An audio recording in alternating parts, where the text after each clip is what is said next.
تو میرے نزدیک شکر سب سے پہلے آتا ہے ڈسکوری کے روپ میں. آپ ڈسکور کرتے ہیں کہ کسی نے آپ کے ساتھ کچھ اچھا سلوک کیا ہے.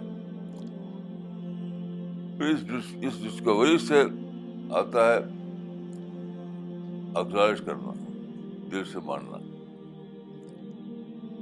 اس کے بعد ساری چیزیں آپ ماننے چلے جاتے ہیں. پھر ایکسیپٹنس آف ریئلٹی آتی ہے.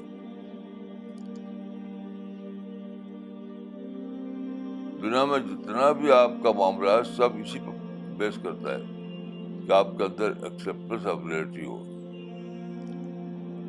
یہاں تک کہ جب آپ کسی ملک میں ہیں اور وہاں آپ کو وطنی محبت ہے ملک سے, there is also a case of acknowledgement, a case of acceptance of reality.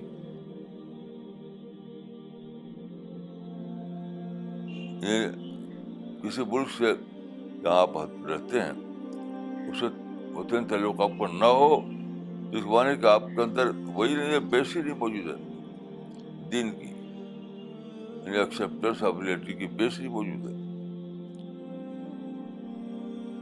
اور اگر سچ مچ وطنی تعلق ہو, وطنی محبت ہو, اس معنی کہ آپ کی بیس موجود ہے, تو صرف ایک ہی چیز پر نہیں رہے گا, وہ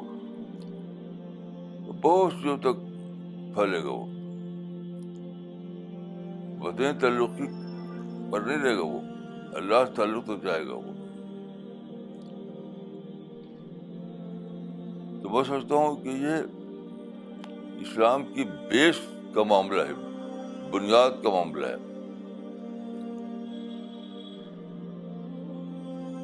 یعنی وہ بیس جو بنیاد جو ہے وہ ہے ایکسیپٹنس آف ریئلٹی. یہ ہر جگہ چلے گا, چاہے گھر کا معاملہ ہو, سوسائٹی کا معاملہ ہو, نیشنل انٹرنیشنل معاملات ہوں, ہر جگہ آپ کو یہی چیز درکار ہے, یعنی ایکسیپٹنس آف ریئلٹی. میں سوچتا ہوں کہ انسان کی اعلیٰ صفت ہے یہ